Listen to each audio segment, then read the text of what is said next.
अस्सलाम वालेकुम students. Computer के लाइफ सेकंड लेक्चर की तरफ चलते हैं। जैसे कि हम फर्स्ट चैप्टर पढ़ रहे हैं कंप्यूटर का। प्रीवियसली जो हमने लेक्चर कवर किया है जिसके अंदर हमने बेसिक कंप्यूटर के बारे में पढ़ा, कंप्यूटर क्या है, क्या डिवाइस है, ठीक है, और उसकी कंप्यूटर की जो थोड़ी सी डिजिटल टाइप्स की जो थी वो हमने पढ़ी। Super computer, main frame, mini computer, micro computer के बारे में हमने पढ़ा। तो थोड़ा सा आगे आज मूव करते हैं। आज के लेक्चर में हम लोग मज़ीद थोड़ा सा कंप्यूटर के बारे में पढ़ते हैं, जिसके अंदर कुछ बेसिक जो है वो कंप्यूटर का मॉडर्न यूज़ आ जाना है कि कंप्यूटर हम आजकल की ज़िंदगी में हमारे पास कहाँ पे यूज़ हो रहा है। उसके अलावा कंप्यूटर का जो मेन कंपोनेंट्स हैं, के हार्डवेयर हैं, सॉफ्टवेयर हैं, वो क्या होते हैं, हार्डवेयर क्या होता है, सॉफ्टवेयर क्या होता है, सॉफ्टवेयर की कितनी टाइप्स हैं, और फर्दर उन टाइप्स को भी आगे हम अभी जो है वो टुडेज़ के लेक्चर में डिस्कस करेंगे। तो सबसे पहले मॉडर्न यूज़ क्या है कंप्यूटर का। आजकल हम लोग अगर अपनी सराउंडिंग में भी देखें तो कंप्यूटर ऑलमोस्ट हर चीज़ के अंदर यूज़ हो रहा है, ठीक है। हम जो है वो हम लोग खुद भी यूज़ कर रहे हैं। आजकल जितनी भी जो मॉडर्न इंफॉर्मेशन टेक्नोलॉजी जितनी ज़्यादा प्रोसीड कर रही है, तो basically this is all happening because of computer technology. जितनी साइंस तरक्की करती जा रही है, ठीक है, इंफॉर्मेशन टेक्नोलॉजी भी उतनी ही हमारे पास तरक्की करती जा रही है। तो जो बेसिक एरियाज़ हैं कंप्यूटर के टुडेज़ लाइफ में कहाँ कहाँ यूज़ होते हैं, उसमें एक तो मोबाइल कंप्यूटिंग आता है। सेकेंड नंबर पे है हमारे पास इंटरनेट ऑफ थिंग्स। हम आगे पढ़ेंगे कि इंटरनेट ऑफ थिंग्स क्या होता है, क्लाउड कंप्यूटिंग और डेटा सेंटर्स, ठीक है। ये चार बेसिक एरियाज़ हैं जहाँ पे कंप्यूटर आजकल जो है वो यूज़ हो रहा है in a modern way. Mobile computing की हम लोग बात कर लेते हैं। नाम से ही आपको पता लग रहा होगा, तो हम जितनी भी जो मोबाइल फ़ोन जो पोर्टेबल डिवाइसेस यूज़ करते हैं, पोर्टेबल डिवाइसेस होती हैं जो इजीली एक जगह से दूसरी जगह कैरी की जा सकती हैं, that can be placed anywhere, you can carry them anywhere. तो वो पोर्टेबल डिवाइसेस होती हैं। तो जो हमारे पास मोबाइल फ़ोन हैं या फिर हमारे पास जो टैबलेट्स वगैरह होते हैं, ठीक है, स्मॉल, जो कि लैपटॉप से हट कर है, ठीक है, जो हमारे पास स्मार्ट डिवाइसेस हैं, टैब्स हो गया, आईपैड हो गया, ठीक है, ये डिवाइसेस जो हैं ये हमारे पास मोबाइल कंप्यूटिंग डिवाइसेस कहलाती हैं। इनके अंदर हमारे पास क्या होता है, लिमिटेड फंक्शनैलिटी होती है एज़ कम्पेयर टू लैपटॉप। हम जो है वो लिमिटेड रहकर हम इसके अंदर इंटरनेट वगैरह यूज़ कर सकते हैं। हम इंफॉर्मेशन किसी भी जगह पर एक्सेस कर सकते हैं। इनको ये रिचार्जेबल होते हैं और एक स्पेसिफिक टाइम तक उनकी बैटरी चलती है, और बैटरी ड्रेन होने के बाद इसको अगेन रिचार्ज किया जाता है। इसके ऊपर हम इंटरनेट एक्सेस कर सकते हैं और एक लिमिटेड हद तक हम वो तमाम काम कर सकते हैं जो कि हम कंप्यूटर के ऊपर कर रहे होते हैं। आप लोग भी आजकल मोबाइल फ़ोन यूज़ कर रहे हैं, तो आप लोगों को भी पता लग रहा होगा कि इसका क्या यूज़ है, किस तरीके से यूज़ हो रहा है। ऑलमोस्ट कंप्यूटर के यूज़ को जिस तरीके से हम कंप्यूटर यूज़ करते हैं, तो इसी तरीके से आजकल हम ये स्मार्ट डिवाइसेस, आईपैड्स वगैरह या टैबलेट्स वगैरह या मोबाइल फ़ोन जो हैं वो यूज़ कर रहे हैं। तो ये हमारे पास एक एरिया कवर होता है जहाँ पे हमारे पास जो है वो कंप्यूटर किसी न किसी वे में यहाँ पे यूज़ हो रहा है। Next is internet of things. Internet of things क्या है कि हम जहाँ पे इंटरनेट के ज़रिए जो है वो चीज़ों को कंट्रोल करें। एक सुनने को एक अजीब सी बात लगती है, कैसी जो है वो बात लगती है कि ये कैसे पॉसिबल हो सकता है। इंटरनेट के ज़रिए, इंटरनेट का हमने ये तो सुना था कि इंटरनेट पे हम किसी भी किस्म की इंफॉर्मेशन सर्च कर सकते हैं, हम लोगों से कम्युनिकेट कर सकते हैं, ठीक है, इंटरनेट को यूज़ करते हुए हम बिजनेस वगैरह कर सकते हैं। लेकिन इंटरनेट को यूज़ करते हुए चीज़ों को, फिजिकल डिवाइसेस को कंट्रोल करना, दैट इज़ समथिंग एक्स्ट्राऑर्डिनरी, ठीक है। तो हमारे पास इंटरनेट के थ्रू चीज़ों को कंट्रोल करना बेसिकली इंटरनेट ऑफ थिंग्स कहलाता है। आप लोग इसका, मैं आप स्टार्ट करने से पहले आप लोगों को बिल्कुल एक छोटी सी एग्जांपल देना चाहूँगी। आप लोग आजकल टीवी में वो ऐड देखते होंगे जहाँ पे वो आयशा खान का और जो एक इंडियन एक्टर है उसका ऐड आ रहा होता है, जिसके अंदर वो क्या बता रहा होता है कि ये जो एसी है ये मोबाइल से भी ऑन हो सकता है, ठीक है। तो वो बेसिकली मोबाइल से वो कैसे ऑन होता, मोबाइल के ऊपर अब इंटरनेट एक्सेस है, वो सिमिलरली वो जो एसी है वो भी किसी न किसी तरीके से इंटरनेट से कनेक्टेड है। तो हम अब देखिए उस स्मार्ट डिवाइस को अपने फ़ोन के थ्रू जो है वो कंट्रोल करें, that is internet of things for you. ठीक है।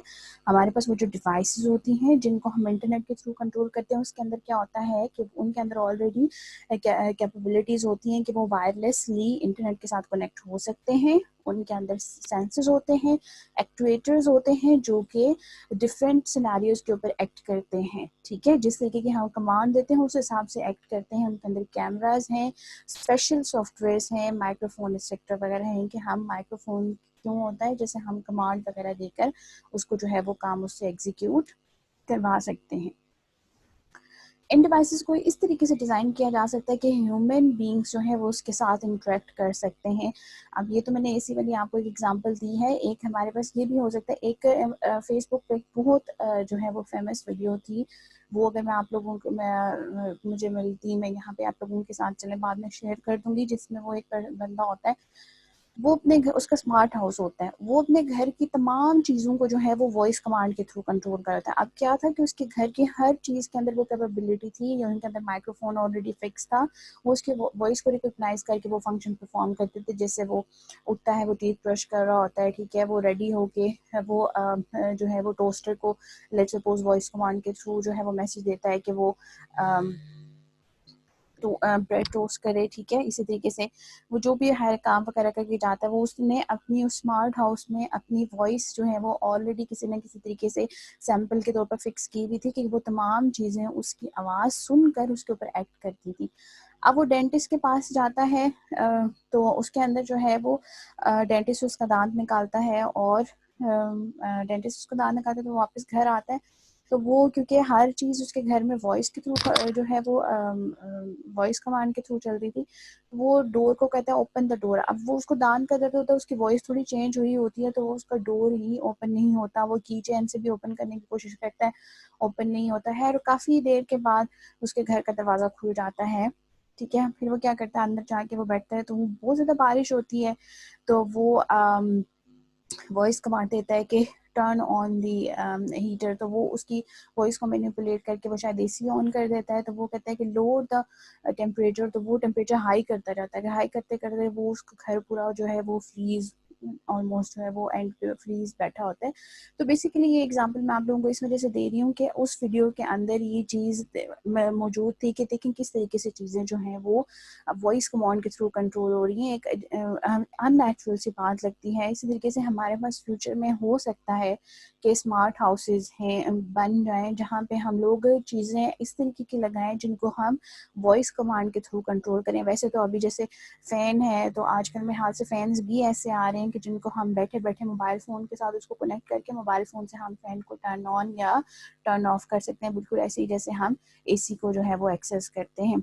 इस तरीके से स्मार्ट रेफ्रिजरेटर्स भी आजकल ऐसे आ गए हैं जिसके अंदर आप चीज़ें जो है वो लेट्स सपोज कोई भी अमाउंट रखते हैं, उसके अंदर पहले से आप एक अमाउंट जो है वो फिक्स कर देते हैं कि इसके अंदर इतनी ब्रेड होनी चाहिए, इतने एग्स होने चाहिए जो उस रेफ्रिजरेटर में पड़े रहें। अब क्या होता है कि जब वो ब्रेड या वो एग्स जो हैं वो उस पर्टिकुलर अमाउंट से ख़त्म हो जाए ना, जैसे आपने फिक्स किया हुआ है कि रेफ्रिजरेटर में कम से कम 12 अंडे मौजूद हों, तो अब अगर 12 में से कम हो जाते हैं, 12 अंडे की जगह लेट्स सपोज 10 रह जाते हैं या 8 रह जाते हैं, तो वो स्मार्ट रेफ्रिजरेटर क्या करेगा, आपको मैसेज देगा कि ये चीज़ आपके पास कम हो गई है। और ये भी कहा जाता है कि वो स्मार्ट रेफ्रिजरेटर ये भी पॉसिबल कर सकता है कि ऑनलाइन वहीं से एग्स का ऑर्डर भी आपको दे सकता है। तो इस तरीके से डिवाइसेस को इंटरनेट के थ्रू या मोबाइल फ़ोन्स के थ्रू कंट्रोल करना आपके पास जो है वो इंटरनेट ऑफ थिंग्स कहलाता है। इसकी आप लोग इंटरनेट के ऊपर सर्च कर सकते हैं इस टॉपिक को, और आपको इससे रेलिवेंट बहुत सारी वीडियोस भी मिल जाएंगी जिससे आपको समझने में आसानी होगी।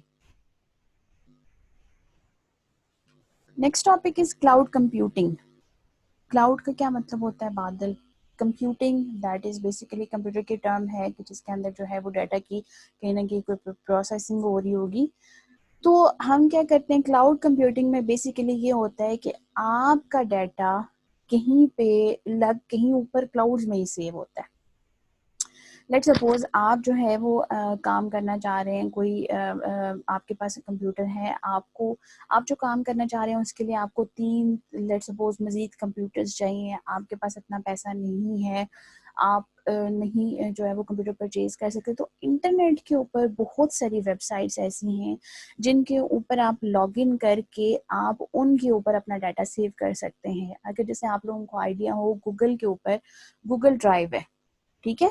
हम क्या करते हैं, कुछ चीज़ें गूगल ड्राइव में अपलोड कर देते हैं, फाइल्स वगैरह वहाँ पे पड़ी रहती हैं। अब अगर हम लोग बात करें, वो फिजिकली हमारे सामने तो कहीं पे भी नहीं है, ठीक है। हम किसी का कंप्यूटर यूज़ करके उसके कंप्यूटर में हम लोग वो फाइल जो है अपनी ईमेल लॉगिन करके गूगल ड्राइव के ऊपर डाल सकते हैं। अब वो फाइल हमारी कहीं ना कहीं सेव है, कहाँ सेव है ये हमें नहीं पता, हमें नहीं, लेकिन हम उसको एक्सेस कर सकते हैं जब भी हमें ज़रूरत है, ठीक है। तो ऐसी वेबसाइट्स जो हैं, जो आपको वो, जैसे ड्रॉप बॉक्स का भी अगर आप लोगों को आइडिया हो, ड्रॉप बॉक्स भी आपको फैसिलिटी देता है कि आप अपनी फाइल्स उसके अंदर सेव कर सकते हैं। उसका क्या होता है कि आपको अपनी डिवाइसेस के अंदर वो डाटा अलग से सेव नहीं करना पड़ता, ना ही आपको हैवी स्टोरेज डिवाइसेस या हैवी कैपेसिटी वाले जो है वो रैम वगैरह या मेमोरी परचेज करनी पड़ती है जिसके अंदर आप अपना वो डाटा सेव कर लें। इंस्टेड आप क्या करते हैं, इंटरनेट के ऊपर ऐसी वेबसाइट्स के ऊपर लॉग इन करके आप अपना डाटा उन वेबसाइट्स के अंदर सेव कर देते हैं। उन वेबसाइट्स के जो अवेलेबल ड्राइव्स होती हैं, जो क्लाउड ड्राइव्स होते हैं, उसके अंदर डाटा सेव करते हैं। इस सर्विस को अवेल करने के लिए आपके पास ऑब्वियसली इंटरनेट होना चाहिए, ठीक है। आपको नहीं इसका कंसर्न कि वो हार्डवेयर कहाँ है, वो या वो सॉफ्टवेयर कहाँ है, या जिसके अंदर वो जो डिवाइस जो क्लाउड है, जो क्लाउड कंप्यूटिंग में जो डाटा सेव हो रहा है वो किस कंप्यूटर के अंदर है, कौन सा कंप्यूटर से लिंक है, आपका इससे कोई कंसर्न नहीं है। आपने सिर्फ अपनी लॉगिन की और आपने उस क्लाउड के ऊपर अपना डाटा अपलोड कर दिया, ठीक है, दैट्स इट। आपका जो है वो डाटा उसके अंदर क्लाउड के अंदर जो है वो सेव हो जाएगा और एक्सेस करने पे आप उसको बाद में एक्सेस कर सकते हैं। अब हमारे पास क्लाउड कंप्यूटिंग के कुछ एडवांटेजेस हैं और कुछ जो है वो उसके डिसएडवांटेजेस भी हैं। एडवांटेज क्या है कि हमें अपना हैवी अमाउंट वाला डाटा सेव करने के लिए कोई बहुत ज़्यादा हमें महंगा हार्डवेयर या महंगा सॉफ्टवेयर ख़रीदने की ज़रूरत नहीं है। हमारा काम बगैर ये महंगी डिवाइसेस ख़रीदे भी हो सकता है, क्योंकि हम क्लाउड कंप्यूटिंग में वेबसाइट के ऊपर, किसी वेबसाइट के ऊपर लॉगिन करके ही हम उसके अंदर अपना डाटा सेव कर रहे हैं, ठीक है। इसी तरीके से डिसएडवांटेजेस क्या हैं कि क्लाउड कंप्यूटिंग के लिए आपको हाई स्पीड इंटरनेट कनेक्शन चाहिए। ब्रॉडबैंड वो होता है इंटरनेट कनेक्शन जिसकी स्पीड बहुत ज़्यादा होती है, जो कि सेकंड्स के अंदर बहुत ज़्यादा डाटा जो है वो डाउनलोड या अपलोड करने की कैपेबिलिटीज़ रखता है। तो हमारे पास डिसएडवांटेज ये है कि जाहिर सी बात है, जो ब्रॉडबैंड जो इंटरनेट कनेक्शन होगा, जो जिसकी स्पीड ज़्यादा होगी, वो ऑब्वियसली एक्सपेंसिव होगा, ठीक है, वो हमें रिक्वायर होगा। एक और डिसएडवांटेज क्या है, सिक्योरिटी रिस्क। हमें नहीं पता कि हमने जिस वेबसाइट के ऊपर वो डाटा अपलोड किया है, अगर तो वो मेरा कॉन्फिडेंशियल डाटा, मेरा ज़ाती डाटा है, जो कि मैं चाहती हूँ कि वो हिडन रहे, वो मेरे अलावा कोई ना देखे, ठीक है, तो वहाँ किसी और वेबसाइट के ऊपर अपलोड करके सेव करने में ये रिस्क हो सकता है कि वहाँ से हो सकता है वो लीक आउट हो जाए, ठीक है, या वो वहाँ से वो उसकी कॉपी जनरेट करके तो वो उसको पढ़ लें। बहुत दफ़ा अक्सर ऐसा होता है ना, जैसे हम लोग, अगर आप लोगों को आइडिया हो, फेसबुक वगैरह यूज़ करते हैं, तो हमारा क्या होता है, हमारी पिक्चर्स उसके अंदर सेव होती है ना, ठीक है। अब वो पिक्चर्स आपके पास, आपने फेसबुक लॉगिन किया, आपने पिक्चर्स वहाँ पे वो सेव की हुई हैं, तो वो फेसबुक, वो भी एक किस्म का क्लाउड है ना, ठीक है, जो फेसबुक वालों ने प्रोवाइड किया हुआ है, आप उनके उस क्लाउड के अंदर अपनी चीज़ें जो है वो सेव की हुई हैं।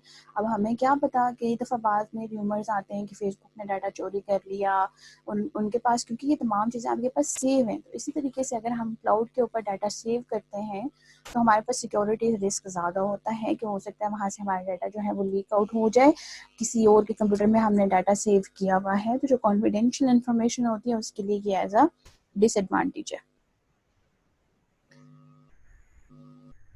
नेक्स्ट टॉपिक जो है that is about data centres. Centre क्या होता है, एक मर्कज, मेन जगह, ठीक है। डाटा सेंटर से भी क्या मुराद है कि वो ऐसी मेन जगह जिसके अंदर हम लोग जो है वो डाटा कलेक्ट करते हैं, ना सिर्फ कलेक्ट करते हैं बल्कि उसको स्टोर भी करते हैं, उसको प्रोसेस करते हैं, उसको आगे डिस्ट्रीब्यूट करते हैं, उसको आगे जहाँ जहाँ वो डाटा जाना होता है हम वहाँ पर भी उसको बेचते हैं, ठीक है। तो डाटा सेंटर्स के अंदर भी हमारे पास कंप्यूटर्स यूज होते हैं। डाटा सेंटर्स अब हमारे पास यूज कहाँ होते हैं, आपके पास जितनी भी, जैसे हम लोगों के टेलीकम्युनिकेशन कंपनीज की बात करें, कितनी है पाकिस्तान के अंदर, जैज़ है, वारिद है, यू फोन है, जोंग है, टेलीनॉर है, ठीक है। अब हर उसके अंदर के एक, कितने बंदे होते हैं उनके पास एक से ज़्यादा सिम्स होती हैं पाकिस्तान के अंदर। कितनी सारी आवाम, जो 22 करोड़ आवाम है, वो कि उसके पास कोई ना कोई किसी ना किसी नंबर की सिम तो मौजूद है ना। अब जो है, जैसे मेरे पास अगर मैं जैज़ की सिम यूज़ कर रही हूँ, तो जो जैज़ वाले हैं उनके पास मेरा तमाम डाटा मौजूद होगा। मेरा नाम, मेरी जो CNIC डिटेल्स, किस नंबर पे वो सिम रजिस्टर है, मैं कौन सा डाटा पैकेज यूज़ कर रही हूँ, मेरा क्रेडिट कितना है, ये तमाम डिटेल्स।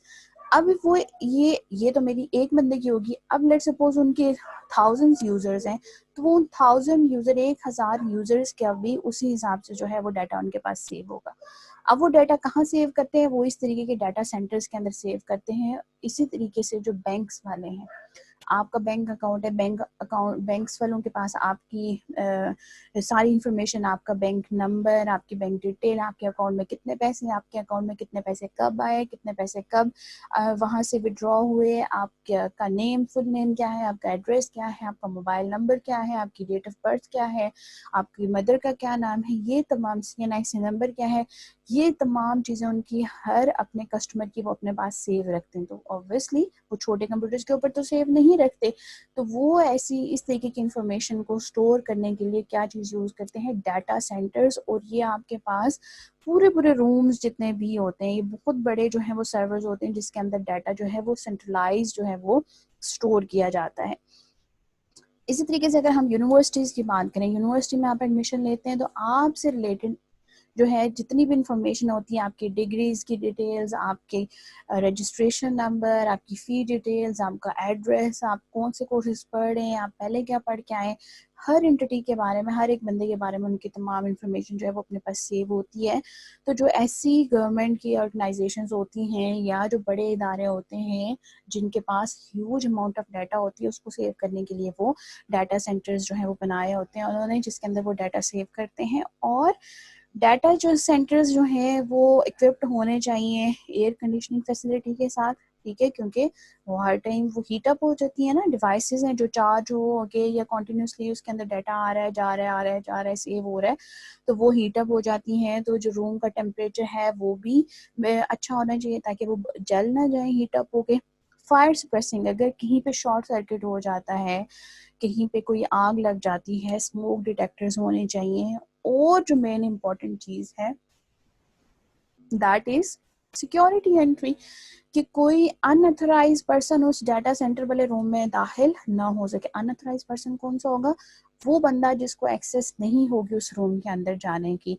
वो क्या कर सकता है? वो अगर कोई अनऑथराइज, हर बंदे को वो एक्सेस दे दें डाटा सेंटर्स वाले रूम में जाने की, तो हो सकता है कि वो जाके वहां से डिवाइसेस को मैनिपुलेट करे, उनको तोड़ फोड़ दे, उसको नुकसान पहुंचाए। तो अनऑथराइज एक्सेस सिक्योरिटी चेक्स होने चाहिए उस रूम के अंदर, ताकि कोई और रेलेवेंट बंदा उसके अंदर दाखिल ना हो सके। एग्जाम्पल्स की हमने बात कर ली, जैसे कि यूनिवर्सिटीज, बैंक्स, टेलीकम्युनिकेशन कंपनीज वगैरह डाटा सेंटर्स यूज करते हैं। तो these were the basic major areas where computer is used in a modern way.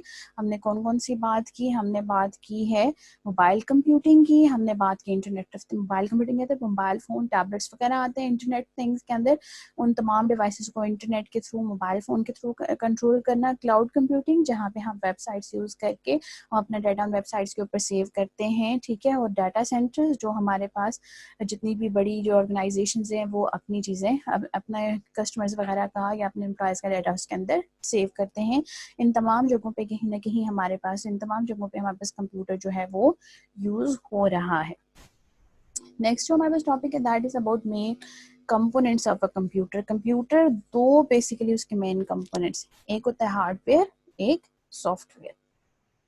Hardware क्या होता है? जो फिजिकल कंपोनेंट्स होते हैं कंप्यूटर की, जो फिजिकल बॉडी है, जिसको हम जो सामने पड़ी हुई नजर आ रही है एक चीज, ठीक है, that is basically hardware. Computer से अगर हम हट के बात करें, आप अभी जिस कमरे में बैठे होंगे, जहाँ पे वहां पे जो फिजिकल ऑब्जेक्ट्स पड़े हुए, चाहे चेयर है, टेबल है, बेड है, फैन है, क्लास है, बुक सामने पड़ी हुई हैं, ठीक है, ये तमाम जो फिजिकल ऑब्जेक्ट्स होते हैं इनको हार्डवेयर कहा जाता है, ठीक है, जिनको हम देख सकते हैं, जिनको हम टच कर सकते हैं, ठीक है।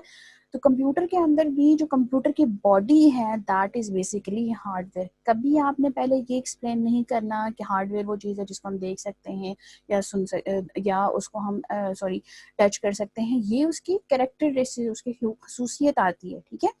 तो कंप्यूटर हार्डवेयर क्या है? The physical components of a computer. अब वो क्या हो सकते हैं? वो मॉनिटर है, वो कीबोर्ड है, वो माउस है, वो प्रिंटर है, या वो सीपीयू है। सॉरी, इसको मैंने गलत लिखा हुआ है, कब लिखा हुआ है, that could be a typing mistake. तो हमारे पास जो है ये तमाम डिवाइसेस जो है कंप्यूटर की इसके अंदर माइक्रोफोन भी आ गया, स्पीकर्स भी आ गए, स्कैनर भी आ गया, ये तमाम डिवाइसेस जो हैं वो कौन सी हैं? कंप्यूटर हार्डवेयर है। एंड ऑब्वियसली कंप्यूटर हार्डवेयर जो है, कंप्यूटर जो है वो हार्डवेयर के बगैर इनकम्प्लीट है, and computer can not work without any hardware. Software, ठीक है, दो कंपोनेंट्स की बात की हमने, हार्डवेयर भी और सॉफ्टवेयर भी। हार्डवेयर के अंदर फिजिकल कंपोनेंट्स। अब उन फिजिकल कंपोनेंट्स के अंदर जो प्रोग्राम्स हैं, वो जो मॉनिटर है, वो जो सीपीयू है, उसके अंदर जो प्रोग्राम्स हैं, जो हमने प्रोग्राम्स उसके अंदर इंस्टॉल किए हुए हैं, जिसके यूज करते हुए हम अपना काम कर सकते हैं, वो प्रोग्राम्स या सेट ऑफ इंस्ट्रक्शंस हमारे पास क्या कहलाते हैं? सॉफ्टवेयर कहलाते हैं। क्या करते हैं सॉफ्टवेयर? कंप्यूटर को बताते हैं कि उसने कौन सा काम जो है वो कैसे करना है। जैसे यहाँ पे आप लोगों को पिक्चर में नजर आ रहा होगा, इससे आप कितनी सी, ये जो बॉक्स बना हुआ है ब्लू से, ये ड्रॉप बॉक्स है। ड्रॉप बॉक्स क्या है? जो मैंने आपको अभी उसकी एग्जांपल दी थी क्लाउड कंप्यूटिंग के केस के अंदर, ड्रॉप बॉक्स के ऊपर अकाउंट क्रिएट करके आप इसके अंदर जो है वो चीज़ें सेव कर सकते हैं। यू जो बना हुआ है दैट इज़ यू टॉरेंट, जो कि इंटरनेट से वीडियोस डाउनलोड करने के लिए यूज़ होता है। ये जो ट्रायंगल से बनी हुई है, जैसे वो रोड्स के ऊपर भी होता है, that is VLC media player. ये किस लिए यूज होता है? आपके पास वीडियोस को प्ले करने के लिए, ठीक है। तो वीएलसी के अंदर, वीएलसी क्या बताता है? कोई भी फाइल अगर वीएलसी वाली है तो वो कंप्यूटर को बताएगा कि ये वीडियो फाइल है, और इससे वीडियो ही जो है वो वीडियो प्ले होने के लिए ही ये सॉफ्टवेयर यूज होता है। तो ये डिफरेंट सॉफ्टवेयर हैं, हर सॉफ्टवेयर का स्पेसिफिक काम होता है। सॉफ्टवेयर कंप्यूटर को बताते हैं कि उसने कौन सा काम किस तरीके से करना है और कैसे करना है। एग्जांपल्स ये आप लोगों को यहाँ पे स्काइप भी नजर आ रहा है, Opera, Mozilla Firefox, musically files और क्रोम, एडोब, ये तमाम जो हैं वो एवोस्ट एंटीवायरस सॉफ्टवेयर है। These are all software that are use in a computer. ये क्या होते हैं? प्रोग्राम्स होते हैं। एग्जाम्पल्स क्या है आपके पास इसकी? माइक्रोसॉफ्ट एग्जाम्पल कंप्यूटर की, किसी भी सॉफ्टवेयर की, कोई भी सॉफ्टवेयर जो है वो, जैसे गेम्स होगी, एमएस वर्ड होगी, एमएस एक्सेल हो गया, ठीक है, ये तमाम जो सॉफ्टवेयर जो हैं वो इसकी एग्जाम्पल्स हैं। टाइप्स क्या है सॉफ्टवेयर की? कितनी टाइप्स के सॉफ्टवेयर हैं? तो हमारे पास जो है वो कुछ कैटेगरीज हैं, उनको हम देखते हैं कि कितनी टाइप्स में सॉफ्टवेयर को डिवाइड किया गया है। दीज आर बेसिकली 4, ठीक है। एक हमारे पास फोर्थ में इवन 3-4 आ जाती हैं। तो सबसे पहले सिस्टम सॉफ्टवेयर होता है। कितनी टाइप्स के सॉफ्टवेयर है? एक सबसे पहली टाइप हमारे पास आगे system software.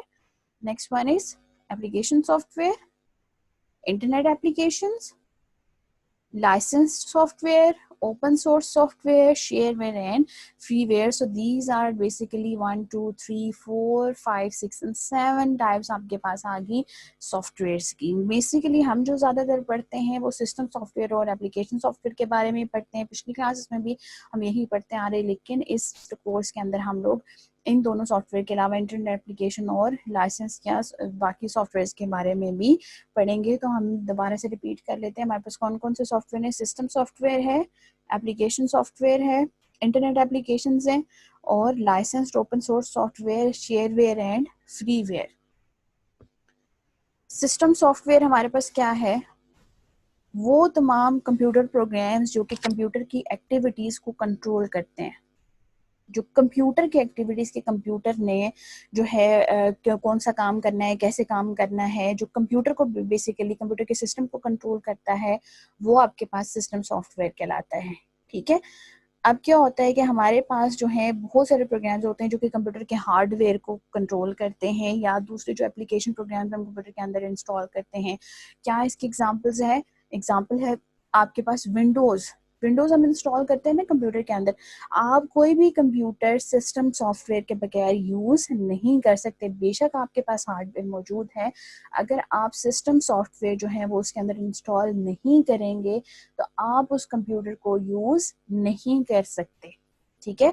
System software install करने के बाद हम उसके ऊपर बाकी एप्लीकेशन सॉफ्टवेयर, एजुकेशनल सॉफ्टवेयर सारे इंस्टॉल कर सकते हैं। तो जो सिस्टम की वर्किंग को कंट्रोल करता है, सिस्टम की एक्टिविटीज को कोऑर्डिनेट करता है, that software is called system software.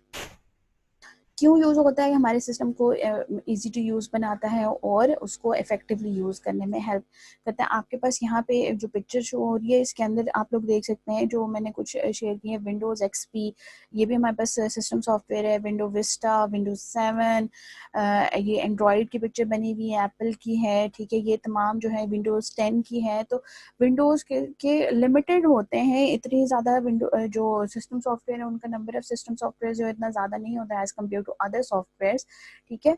तो जो भी हमारे पास जो हम विंडोज़ वगैरह इंस्टॉल करते हैं, these are known as system software. System software की क्या टाइप्स हैं? पहले हमने हार्डवेयर को पढ़ा, सॉफ्टवेयर को पढ़ा, ठीक है, उसके बाद हमने सॉफ्टवेयर की टाइप्स पढ़ी। अब हम सॉफ्टवेयर की टाइप्स में से अभी सिर्फ हम सिस्टम सॉफ्टवेयर को आज पढ़ रहे हैं। हमने पढ़ा कि हमारे पास जो है सिस्टम सॉफ्टवेयर कंप्यूटर की एक्टिविटीज़ को कंट्रोल करने के लिए यूज़ होता है, उनको कोऑर्डिनेट करता है, ठीक है। अब हमारे पास सिस्टम सॉफ्टवेयर की कितनी टाइप्स हैं? There are 4 basic types of system software. एक होता है हमारे पास ऑपरेटिंग सिस्टम, एक होता है हमारे पास डिवाइस ड्राइवर, एक है हमारे पास utility program, and the last one is language processor या ट्रांसलेटर। तो हम जो है वो इंशाल्लाह इनको नेक्स्ट क्लास में कवर करेंगे कि ऑपरेटिंग सिस्टम क्या होता है, डिवाइस ड्राइवर्स क्या होते हैं, यूटिलिटी प्रोग्राम्स क्या होते हैं, और ट्रांसलेटर्स जो है वो क्या है। तो ये तमाम हमारे पास टाइप्स जो है वो सिस्टम सॉफ्टवेयर की हैं। एक दफ़ा हम रिकैप कर लेते हैं सारा लेक्चर कि हमने अभी तक क्या कुछ पढ़ा है। सबसे पहले हमने कंप्यूटर का मॉडर्न यूज़ देखा। आजकल की ज़िंदगी में 4 फील्ड्स हमने पढ़ी basically, those are mobile computing, internet of things, cloud computing and data centre. We have studied the devices we use like tablets or smartphone. These are all areas of mobile computing. Internet of things, where we can control the devices with the help of internet. Cloud computing is it provides you the facility to save the data on the cloud that could be somewhere you don't know. लेकिन हमारे पास इसकी advantages disadvantages भी हमने पढ़े कि हम अगर data save कर रहे हैं तो that is on a high risk that data can be stolen, can be manipulated, and but the advantage is that we don't have to buy a complex hardware or software to store that particular data. Data centers, where data is stored centralized at the main place where it could be distributed among different components, and data centers are used by telecommunication companies, universities, banks, etc. Computer hardware, physical components. Which physical components? Monitor, keyboard, CPU, mouse, etc. Software, programs. Computer programs that are used to perform different tasks are known as computer software. Examples: games, MS Paint, MS Word, MS Excel. Types of software, basically 7 types: system software, application software, internet applications, license, open source, shareware, and freeware. We will discuss them in detail one by one. Okay, and the last one was system software that controls the activities of a computer. Which activities? That performs different operative tasks. What are the examples of system software? These are Windows, Android, Apple, Windows Vista, Windows 7, etc. And the types of system software are 4 as well: operating system, device drivers, utility programs, and language processor. We will discuss them one by one in the next class. Hopefully आज का lecture आप लोगों को समझ आया होगा। आप लोग बुक से भी कंटेंट को रीड करें। इंशाल्लाह हम नेक्स्ट क्लास में नेक्स्ट टॉपिक पढ़ेंगे। That's all for today. जज़ाकल्लाह।